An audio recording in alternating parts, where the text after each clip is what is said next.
Parlons aussi du contexte social qui entoure les États-Unis au début et au milieu des années 90.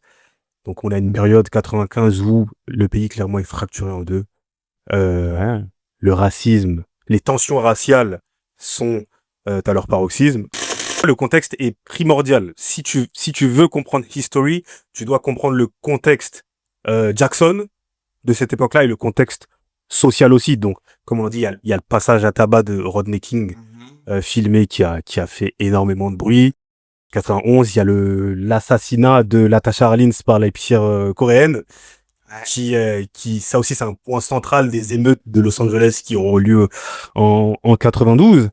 Le film Malcolm X. Et le film Malcolm X 92 avec Spike Lee qu'on retrouve sur They Don't Care About Us, Exactly. qui va pas chercher n'importe qui pour faire ce clip-là, il va chercher le réalisateur noir engagé le plus en vogue du moment pour faire 2 clips. D'ailleurs, on retrouve dans le clip en prison la tape de Rodney King qui se fait tabasser. Donc, ça a un lien aussi avec le contexte social dont on a parlé. En 90, il y a un vent de révolte, je suis d'accord, sur la communauté noire. Après, quand il y a le film Malcolm X, les gens repensent à Bien sûr. Rodney King. Bien sûr.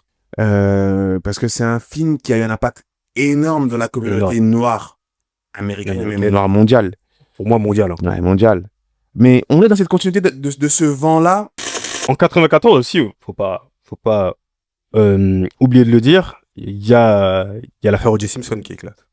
Exactement. Et qui fracture encore plus le pays, qui fait encore plus basculer le pays dans cette dualité noir-blanc.